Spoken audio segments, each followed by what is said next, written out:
تمام تعریفیں حمد و ثنا اللہ تبارک و تعالی کے لیے، درود و سلام نبی اکرم نور مجسم شفیع معظم احمد مجتبیٰ جناب حضرت محمد مصطفیٰ صلی اللہ تعالی علیہ وسلم کی ذات والا صفات کے لیے حمد و صلات کے بعد اللہ کریم نے قرآن مجید فرقان حمید کے دوسرے پارے کے اندر ارشاد فرمایا کہ والذین آمنوا اشد حبا للہ، فرمایا وہ لوگ جو ایمان لائے وہ اپنے رب سے شدید محبت کرتے ہیں، اپنے مالک سے، اپنے رازق سے، اپنے خالق سے ان کا محبت کا رشتہ ہے اور وہ شدید پیار کرتے ہیں۔ دوسری جانب نبی پاک صلی اللہ تعالی علیہ وسلم نے فرمایا، بخاری مسلم میں معروف اور مشہور اور امت کی جان ہے وہ حدیث کہ سرکار نے فرمایا کہ تم میں سے کوئی اس وقت تک مومن ہی نہیں ہو سکتا جب تک اپنی ہر چیز سے بڑھ کر مجھ سے پیار نہ کرے۔ اللہ سے بھی محبت کرنی ہے اور اللہ کے رسول سے بھی محبت کرنی۔ محبت اسلام جو ہے یہ محبت کا دین ہے، محبت جو ہوتی ہے یہ پورے عالم کو فتح کر دیتی ہے، محبت فاتح عالم ہوتی ہے۔ نفرت سے آپ کوئی کامیابی حاصل نہیں کر سکتے۔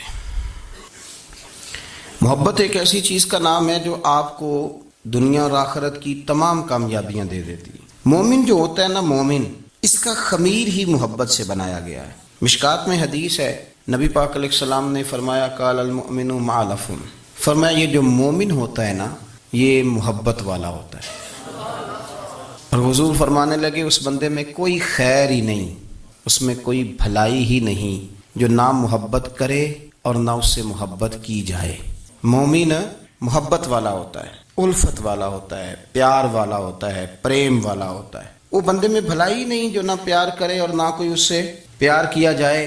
محبت کا فروغ حسن ہے دین کا۔ آپ دیکھیں نا، نبی پاک صلی اللہ علیہ وسلم نے صحابہ کے بارے میں فرمایا کہ میرے صحابہ سے اس لیے محبت کرو کہ یہ میرے صحابہ ہیں۔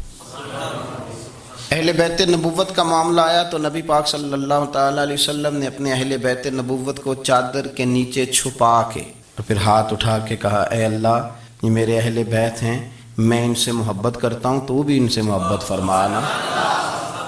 آپ ذرا غور کریں کہ یہ محبت کہاں کہاں پہنچتی ہے، اللہ سے، اللہ کے رسول سے، حضور کے صحابہ سے، بات اہل بیت تک آئی تو کہا ہے اللہ میں ان سے محبت کرتا ہوں، تو بھی ان سے محبت فرما، اور میرے مالک جو جو ان سے محبت کرے تو ان سب سے بھی محبت فرما۔ فروغ محبت، اشاعت محبت، تبلیغ محبت بڑا ضروری کام ہے۔ لیکن ایک تو یہ تھی کہ دین کے معاملے میں محبتیں جو شرعی محبتیں کہلاتی ہیں، اور ایک ہیں ہماری طبعی محبتیں۔ حضور صلی اللہ علیہ وسلم نے ہمیں حکم دیا ہے، فرمایا اپنی بیوی سے بغض نہ رکھنا۔ اس کا معنی یہ ہوا کہ کچھ لوگ ایسے ہیں جو بیوی کا بغض بھی پال لے، مقابلہ ہو رہا ہوتا ہے میاں بیوی کا، بحث ہو رہی ہوتی ہے، ایک دوسرے کے خلاف دلائل جمع ہو رہے ہوتے ہیں، ایک جنگ مچی ہوتی ہے۔ فرمایا اس سے بغض نہ رکھنا، کوئی عادت نہ پسند ہو تو وہ عادت دیکھ لینا جو تمہیں پسند ہے، عداوت نہ پیدا کرنا۔ ہاں دین زار بیزاری کا حکم دیتا ہے پر ان کے ساتھ جو رب رسول کے دشمن ہیں۔ باقی فروغ محبت میں اپنا کردار ادا کرو۔ دیکھیں نا حضور صلی اللہ علیہ وسلم نے فرمایا جس نے محبت کے ساتھ ماں باپ کا چہرہ دیکھا اللہ اسے کامل حج کا ثواب عطا کرے گا۔ لیکن حدیث میں جو حضور نے شرط لگائی اس شرط کا خیال رکھنا ہے۔ کس طرح چہرہ دیکھنا ہے؟ فرمایا ماں باپ کا چہرہ دیکھو۔ کس طرح؟ اچھا یہ حدیث بتاتی ہے کہ کچھ لوگ ایسے ہیں جو چہرہ دیکھتے ہیں پر محبت سے نہیں دیکھتے۔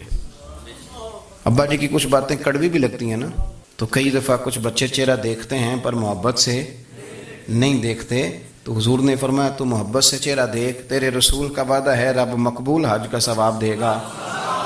صحابی عرض کرنے لگے یا رسول اللہ صلی اللہ علیہ وسلم اگر میں 2 دفعہ دیکھوں؟ تو حضور نے فرمایا 2 حج کا ثواب۔ اس نے کہا حضور میں دن میں 3 دفعہ دیکھوں؟ تو فرمایا 3 حج کا ثواب۔ اس نے چوتھی بار کی بات کی تو حضرت ابو ہریرہ فرماتے ہیں حضور نے فرمایا تو جو پوچھتا رہے گا اور میں بتاتا رہوں گا تو بات ختم نہ کریں۔ حضور حکم کریں، فرمایا تو 100 دفعہ دیکھ اللہ 100 حج کا ثواب عطا کرے۔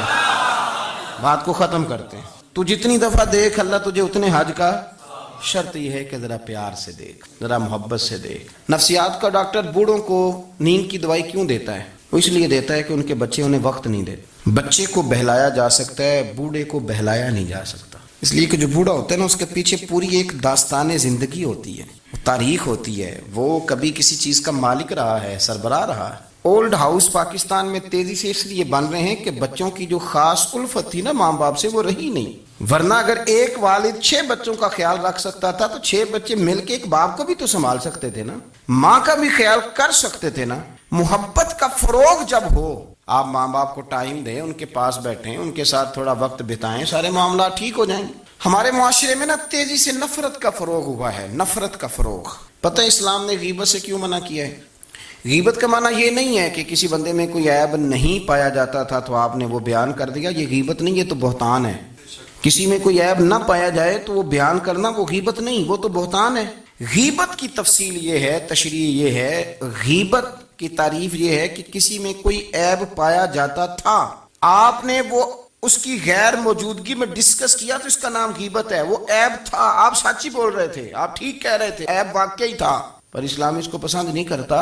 اسلام کہتا ہے کہ اگر تو سمجھتا تھا یہ عیب ہے تو جا کے اس کی تبلیغ کر، اس کو بتا، اس کو کہہ میاں یہ غلطی چھوڑ دے، تو نے ڈسکس کیوں کیا؟ آپ کسی شخص کے پاس بیٹھیں اور کسی دوسرے آدمی کی تعریف کریں، آپ کہیں کہ بڑا اچھا ہے، بڑا بامروت ہے، مہمان نواز ہے، با اخلاق ہے، وعدے کو وفا کرنے والا ہے، دیانتدار ہے، سچ بولتا ہے، آپ تعریفیں کریں۔ آپ کسی کے سامنے تعریف کریں گے نا تو بندہ کہے گا یار کسی دن ملاقات تو کرا، اور جب وہ ملے گا تو اس کی آنکھوں کے اندر ایک خاص کشش ہوگی، پیار ہوگا، ملنے کو جی چاہے گا، ایک خاص راحت ہوگی۔ یہ کب ہوگا؟ جب آپ نے کسی کی تعریف کر دی۔ لیکن اگر آپ کسی کی غیبت کریں گے، کسی کے بارے میں کہیں گے بڑا غلط ہے جی، لوٹ لیتا ہے جی، چور ہے جی، فاسق ہے جی، تو بندہ اگر کبھی مل بھی گیا تو اس سے سلام لینے کو دل۔ ہم نے پتہ کیا کیا ہے؟ تیزی کے ساتھ فروغ پایا ہے ہمارے ہاں نفرت کا ماحول، تیزی کے ساتھ فروغ پایا ہے ہم نے نا، تیزی سے آپ کھول لیں، کوئی یوٹیوب کھول لیں، کوئی ایسا چینل کھول لیں، بس لڑائی ہے، فلانا فلانے سے لڑ رہا ہے، فلانا۔ مذہبی لوگوں کی میں منت کرتا ہوں کہ خدا را دین کو اس طرح کا ماحول تو نہ آپ دیں کہ لوگ کہیں کہ ان میں کوئی شے ہے ہی نہیں، فلانا فلانے کا جواب دے رہا ہے، فلانا فلانے کا، اور بازاری زبان استعمال کی جا رہی ہے۔ اور ٹھیک ہے، مسلمات جو طے تھے لوگوں نے تو ان کو بھی چھیڑنا شروع کر دی، اور تضحیق کی جاتی ہے، لفظ اس طرح کے اختیار کیے جاتے ہیں جو ویسے ہی وزادار آدمی بولنا پسند نہیں کرتے۔ کیا آپ اپنی شکل دکھا رہے ہیں کفر کو کہ یہاں نفرت ہی نفرت ہے، اور وہ باتیں جن کو بالکل چھیڑنا نہیں چاہیے تھا ان پر بھی آپ کلام کرتے ہیں۔ آپ نے کوئی چیز نہیں چھوڑی، اس پر آپ نے بحث نہ کی ہو، الجھایا نہ ہو، میلہ لگا دیا، اللہ جانے کوئی کیا بول رہا ہے۔ دعوت دین کون دے گا؟ پیغام حق کون سنائے گا؟ فلانا فلانے کا جواب دے رہا ہے، اور پھر وہ دوسرے کا جواب دے رہا ہے، تیسرا تیسرے پہ تبصرہ کر رہا ہے، چوتھا پانچویں پہ تبصرہ کر رہا ہے۔ یہ کب تک بات ایسے چلے گی؟ یہی حال سیاسی لوگوں کا ہے۔ میرے ملک کا جو نوجوان اب بڑا ہو رہا ہے نا، میں بڑی ذمہ داری سے بتا رہا ہوں، وہ جیسے ہی بڑا ہوتا ہے تو وہ سمجھتا ہے میں ڈاکوؤں کے ملک میں پیدا ہوا ہوں، وہ سمجھتا ہے یہ شاید چوروں کی دھرتی ہے، وہ سمجھتا ہے شاید یہاں سب دھوکے باز ہیں۔ ہم اس طرح سے نچوڑ کے لوگوں کے دلوں میں نفرت بھری ہے، نچوڑ کے کہ لوگ سمجھنے لگے ہیں اس ملک میں تو کوئی بندہ دیانتدار ہے ہی نہیں، کوئی بندہ اچھا ہے ہی نہیں، کوئی بندہ نیک ہے ہی نہیں۔ مذاق اڑاتے ایک صاحب میرے پاس آئے ہوئے تھے، کہنے لگے پیر صاحب 11 سال ہو گئے پولیس کی نوکری کرتا ہوں، 1 روپیہ رشوت نہیں لی۔ وہ چلا گیا، میں نے اسے تھپکی دی تو وہ نکلا ہے، تو ایک بندہ کہنے لگا سب انہیں جو ہوتے نہیں نہ سکتا۔ میں نے کہا یار تو منشی ہے اللہ کی رحمت کا، یہ میرے رسول اللہ کا دین ہے اور قیامت تک لوگ اس پر عمل کریں گے۔ اس نے 11 سال کا ہے، وہ 40 سال بھی کہتا تو میں ماننے کو تیار ہوں۔ کیوں کچھی باتیں کرتے ہیں؟ آپ نے تو تباہی کر دی، کوئی بندہ ٹھیک نہیں بچا۔ ایسے میلہ لگا ہوا ہے، اس دھرتی کو آپ برا کہتے ہیں، اس کو چوروں کی اور ڈکیت کی اور فراڈ لوگوں کی آپ دھرتی کہتے ہیں۔ یہ وہ دھرتی ہے جس نے داتا گنج بخش علی حجویری جیسے لوگ رکھے ہوئے، یہ وہ دھرتی ہے جہاں بابا فرید جیسے لوگ بستے ہیں۔ کیا بات کرتے ہیں صاحب، یہ اتنے بزرگ ترین لوگ یہاں بستے ہیں اور آپ کیا بات کرتے ہیں؟ اور دیکھیں میں بالکل ہی غیر سیاسی اور غیر جانبدار رہتا ہوں ملکی معاملات میں، لیکن جس شخص نے پاکستان کو ایٹمی قوت بنانے کے لیے، اب تو بڑی عمارت ہو گئی ہے، غربت میں جس بندے نے کام شروع کیا تھا کہ ایٹمی طاقت بن جائے، اس نے کوئی کام کیا کہ نہیں کیا؟ آپ کو پاورفل بنایا کہ نہیں بنایا؟ کبھی تبصرہ ہوتا ہے اس پر بھی؟ ہمیں لاکھ اختلاف صحیح، ہم بھی بات کرتے ہیں مخالفت میں، لیکن تباہی نہیں اتار دی ہم نے، توہین کر کے، نفرت پھیلا کے۔ اس سے پہلے جو حکومت گئی شاید اس کا سب سے بڑا مخالف میں ہوں، لیکن ایسا نہیں ہے کہ انہوں نے کوئی کام بھی ایسا نہیں جو اچھا نہ کیا ہو، ایسا نہیں ہے۔ میں ملک بھر میں سفر کرتا رہتا ہوں، میں دیکھتا ہوں بہت ساری جگہیں ایسی ہیں بہت سارے دیہات ایسے ہیں جس میں بڑے بڑے شاندار روڈ بنائے گئے، کام کیا گیا، ان کی 99 خامیاں اپنی جگہ پر، خوبی کا بھی تو ذکر کریں۔ یہی حال اس گورنمنٹ کا ہو رہا ہے، لاٹھ لے کے لوگ ہیں، یہ بھی گندا وہ بھی گندا۔ آپ کس طرح کی بات کر رہے ہیں؟ آپ نے تو ملک کو یہ نام دے دیا ہے کہ یہاں کوئی اچھا انسان بچتا ہی نہیں، مولوی ہیں تو سارے برے ہیں، پیر ہیں تو سارے برے ہیں۔ کیا بات کرتے ہیں صاحب؟ یہ میرے رسول اللہ کی قوم ہے، یہ نبی پاک کی امت ہے، اور حضور نے فرمایا میری امت کبھی گمراہی پر جمع نہیں ہوگی۔ یہ نہیں ہو سکتا سارے لوگ ہی غلط ہو جائیں، لیکن ہم نے تباہی اتار دی۔ جس کے ہاتھ میں سپیکر آتا ہے وہ سب کی پگڑیاں اچھالنا ضروری سمجھتا ہے، جس کے ہاتھ میں قلم آتا ہے وہ کہتا ہے چونکہ میں لکھ رہا ہوں تو میں اکیلا ٹھیک ہوں، باقی سارے غلط ہیں۔ محبت کو فروغ دیں، پیار کریں، اخوت کا رنگ دیکھیں۔ حاتم طائی کی بیٹی مجرم بن کے آئی تھی، مجرم بن کے، کلمہ نہیں پڑھتی تھی، اور اس کو سامنے کھڑے کر کے میرے نبی پاک نے فرمایا تیرا باپ کلمہ نہیں پڑھتا تھا پر اس میں عادتیں اچھی پائی جاتی تھیں، اس کی صفات ٹھیک تھیں۔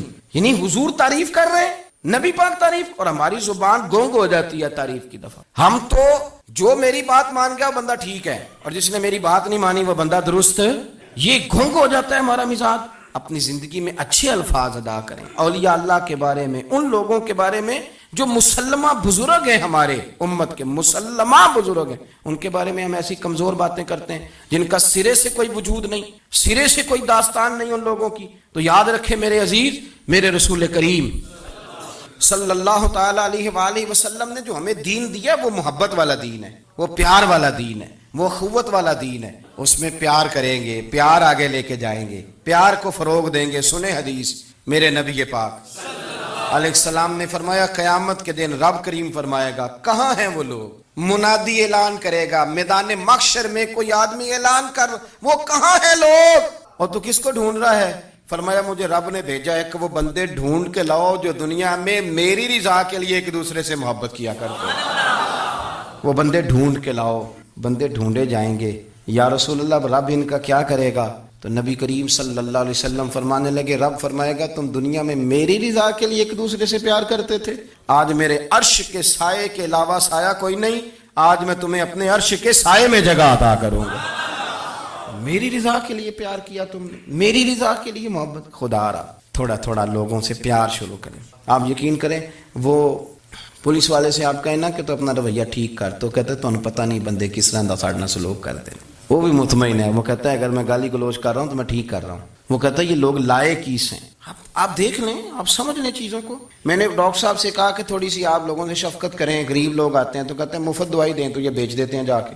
ہر شخص نے ایک دوسرے کے خلاف کہانی بنا لی، نفرت کے لیے کوئی نہ کوئی پلان کر لیا، ہمیں باتیں مل گئیں، ہم نے داستان سرائی کر لی، ہم نے اپنے ذہن کو اکٹھا کر لیا۔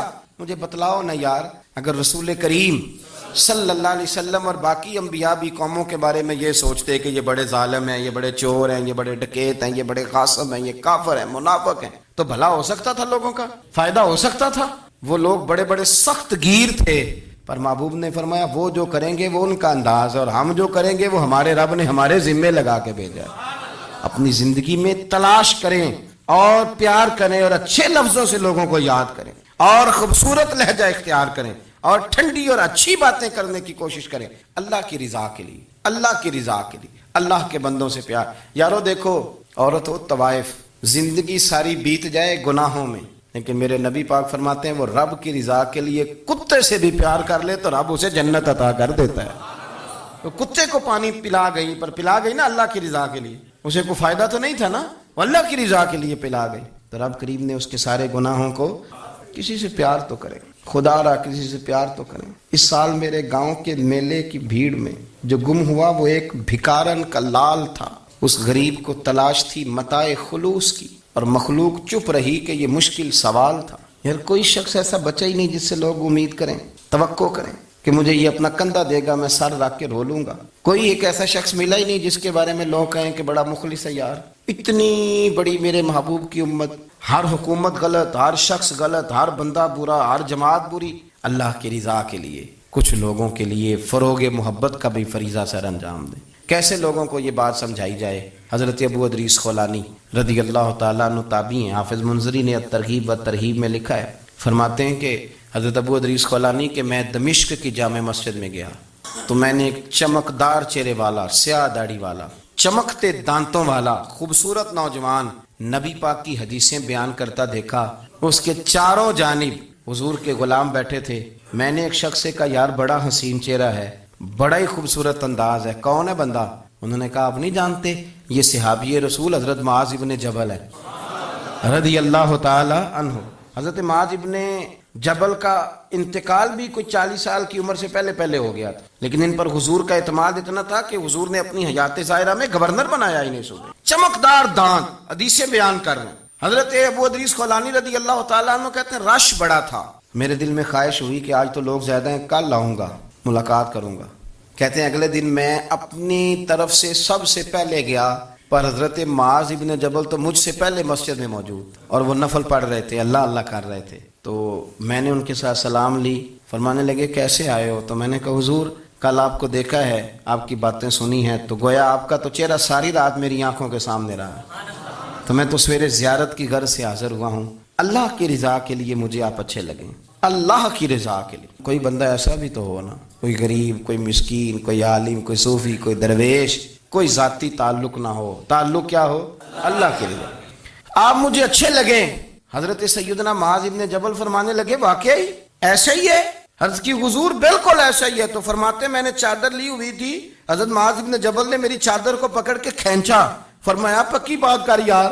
میں نے کہا حضور پکی کر رہا ہوں. تو فرمانے لگے سن, پھر میں نے نبی کریم سے سنا ہے, رسول کریم علیہ السلام نے فرمایا جو دو بندے رب کی رضا کے لیے پیار کرتے آپس میں, اللہ ان دونوں سے محبت فرماتا ہے. سن پھر اس کو یاد رکھنا, اللہ ان دونوں سے محبت کرتا ہے. حضرت ابو ادریس خولانی سے کوئی پوچھتا تھا نا کہ دنیا میں جانا ہے تو سرمایہ کیا ہے, تو فرماتے تھے یہ جو میں نے چادر لی ہوئی ہے نا, اس چادر کے اندر میرا وجود ہے, اور وجود کے اندر میرا دل ہے, اور دل کے اندر میں نے حضرت معاذ ابن جبل کو رکھا ہوا ہے, میں نے وہاں ان کا ٹھکانہ بنایا ہوا ہے, وہاں ان کا ٹھکانہ ہے. یہ دوڑی نکتہ چی ہے, کہیں چھپ کے بیٹھ جا, اور جس دل میں تو مکی ہے وہیں چھپ کے بیٹھ جا. اقبال کہتے ہیں جس دل میں تو مکی ہے وہیں چھپ کے بیٹھ جا. دوستو, رسول اللہ صلی اللہ علیہ وسلم کے غلاموں نے مالک کی رضا کے لیے لوگوں سے پیار, فروغ محبت میں کردار ادا کیا, اور بہترین کردار.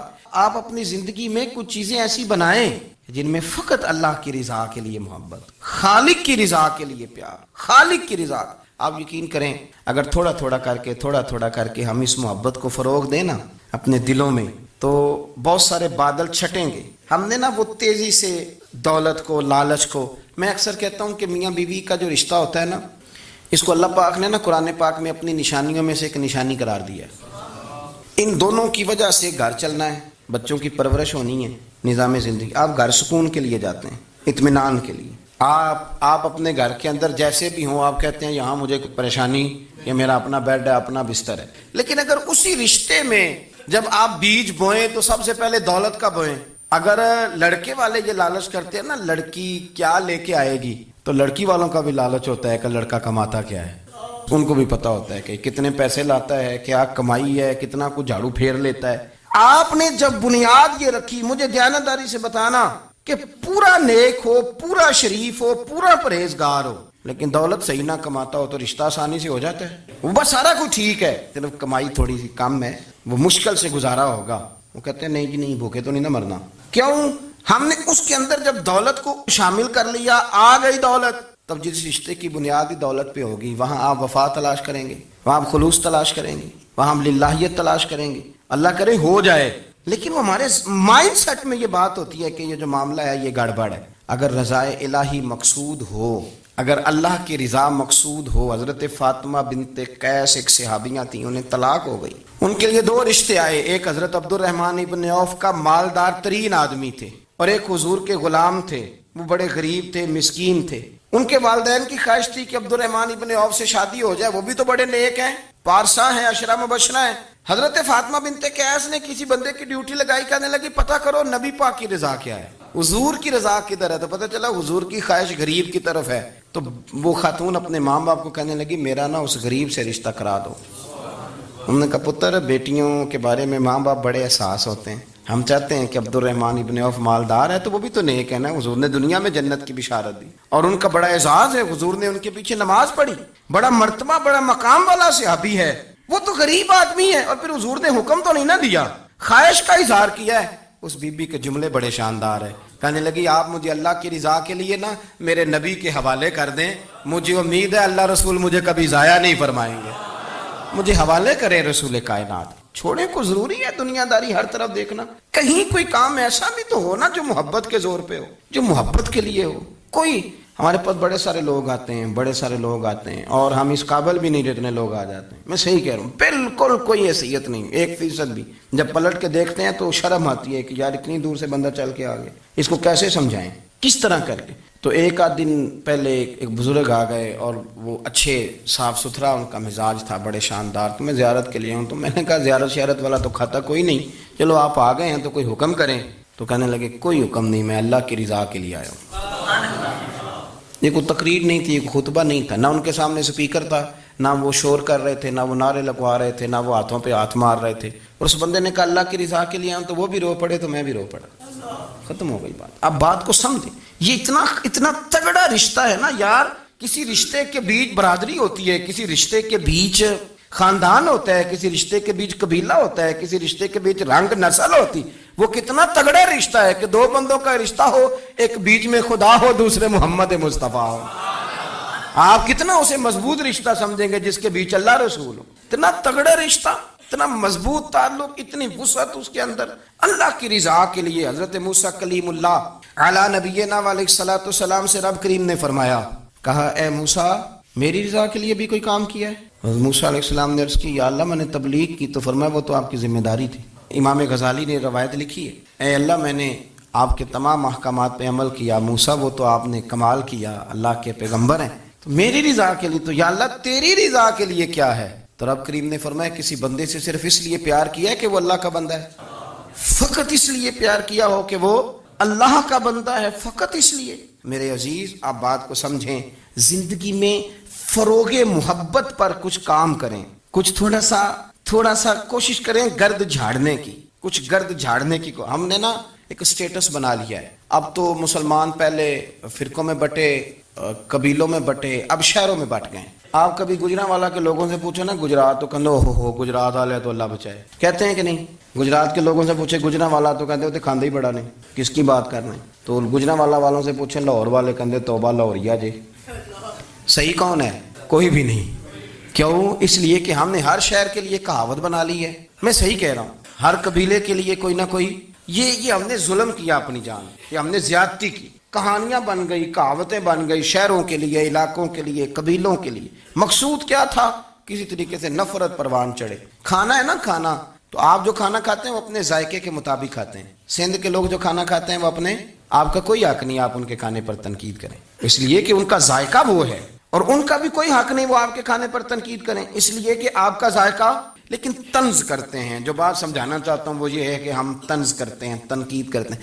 تضحیک آمیز لہجہ ہمارا ہوتا ہے, اس لہجے کے اندر کمزوری ہوتی ہے, اس کے اندر اس طرح کی بناوٹ ہوتی ہے کہ محسوس ہوتا ہے کہ ہم سامنے والے کو بڑا نفرت کی نظر سے دیکھتے ہیں. یہ رویہ کبھی اختیار نہ کریں. اپنی زندگی میں کوشش کریں خلوص کے ساتھ, للہیت کے ساتھ. میرے نبی پاک علیہ وسلم نے صحابہ سے پوچھا تھا بتاؤ دین کی مضبوط گرہ کون سی ہے, مضبوط گرہ دین کی. تو ایک صحابی نے کہا یا رسول اللہ نماز. 5 وقت مسلمان جمع ہوتے ہیں, ایک دوسرے کا حال احوال پوچھتے ہیں, تو اس گرہ میں مسلمان بندے رہتے ہیں. حضور نے فرمایا تم نے بات ٹھیک کی پر میری مراد کو نہیں پہنچے. ایک صحابی نے عرض کی یا رسول اللہ صلی اللہ علیہ وسلم زکوٰۃ, امیر غریب کو زکوٰۃ دیتا ہے تو دونوں کا رشتہ مضبوط ہو جاتا ہے, تو یہ بہت بڑی گرہ ہے. تو حضور نے فرمایا بات تمہاری ٹھیک ہے پر تم میری مراد کو نہیں پہنچے. تو تیسرے نے عرض کی حضور حج, مختلف رنگوں کے, قبیلوں کے, نسلوں کے, علاقوں کے لوگ آتے ہیں, ایک ہی لباس پہنتے ہیں, ایک ہی بولی بولتے ہیں, لبیک اللہم لبیک, تو یہ بہت بڑی مضبوط گرہ ہے.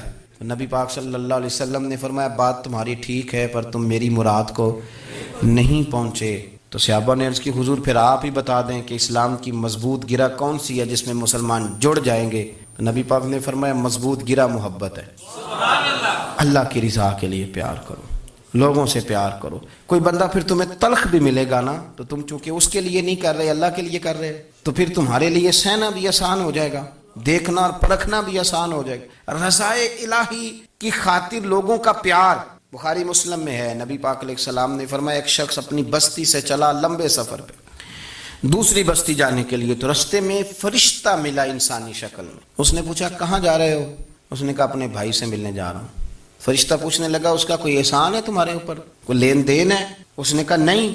تو کہا پھر کیوں اتنا لمبا سفر کر رہے ہو؟ تو کہنے لگے یار میں اللہ کی رضا کے لیے اس سے پیار کرتا ہوں، اللہ کی رضا کے لیے تو اس لیے جا رہا ہوں۔ تو سنیں یہ بخاری مسلم کے لفظ ہیں، حضور فرماتے ہیں وہ فرشتہ کہنے لگا سن پھر، میں انسان نہیں میں فرشتہ ہوں، اور مجھے رب کریم نے بھیجا ہے یہ کہنے کے لیے کہ اگر تم دونوں اللہ کی رضا کے لیے ایک دوسرے سے پیار کرتے ہو تو اللہ تم دونوں سے پیار فرماتا ہے۔ اب یہ محبت فروغ کیسے پائے گی؟ اس کے لیے ایک تو یہ کہ اپنے دل کو تھوڑا سا سمجھائیں۔ آپ ارادہ کر لیتے ہیں نا، جب ذہن بنا لیتے ہیں کہ میں نے کوئی خدمت کرنی ہے، ذہن بن گیا تو پھر اس کے لیے 2-3 لاکھ روپے 4 لاکھ روپے لگانے کی ضرورت نہیں ہوتی۔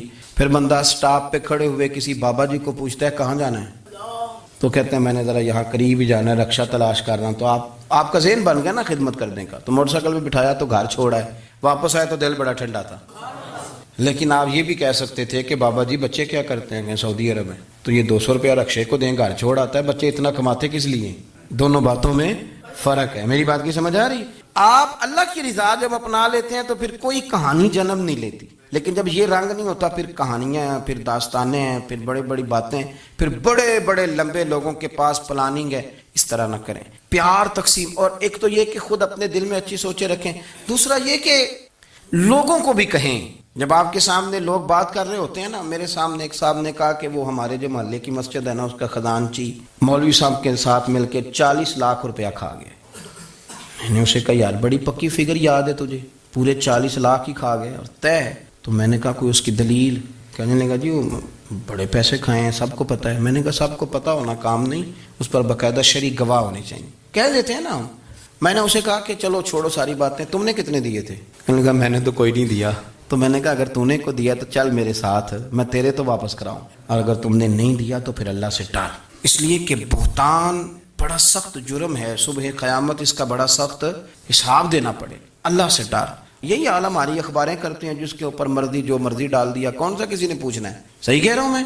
جو مرضی۔ اور اب سوشل میڈیا جب سے آیا ہے پھر تو کسی خبر کی کسی تصدیق کی کوئی ضرورت، اور نہ پوچھنے والا پوچھتا ہے کہ یہ خبر کہاں سے آئی۔ بہت سارے لوگوں کے مرنے کی خبریں چھپ جاتی ہیں اور وہ وضاحت کر رہے ہوتے ہیں نہیں جی میں بالکل موجود ہوں، میں بالکل زندہ ہوں، کوئی ایسا مسئلہ نہیں ہے۔ تو اچھا اس طرح جب کوئی بندہ کر رہا ہو تو پھر آپ کیا کریں؟ پھر اس کو سمجھائیں۔ میں نے بھی اس دوست سے گزارش کی، میں نے کہا آپ غلط ٹریک پہ چڑھے ہوئے ہیں، یہ طریقہ درست نہیں ہے۔ اگر آپ کے پاس پروف ثبوت ہے تو پھر بھی مجھے بتانے کی ضرورت نہیں تھی۔ آپ وہ پروف ثبوت لے جاتے اور خزانچی اور امام صاحب سے ملتے، کہتے یہ 40 لاکھ روپیہ کدھر ہے؟ آپ کے پاس پیسے تھے، وہ مسجد کے ہیں، اس کو آپ لائیں، فلاں جگہ استعمال کیے ہیں کہ نہیں؟ ان کے پاس جاتے دائیں بائیں کہانیاں چھیڑنا تو آپ اپنے لیے گناہ اکٹھا کر رہے ہیں۔ نبی پاک صلی اللہ علیہ وسلم کی حدیث سن لیں اور اس کو ہمیشہ یاد رکھنا ہے آپ۔ حضور نے فرمایا اگر تو نے کسی شخص کی ایسی جگہ توہین کی جہاں اس کی عزت بنی ہوئی تھی، تو نے کسی کو ایسی جگہ رسوا کر دیا جہاں اس کی عزت، کسی نے آپ کے سامنے آ کے کسی آدمی کی تعریف کی تو نہیں تمہیں نہیں پتا، میں بتاتا ہوں۔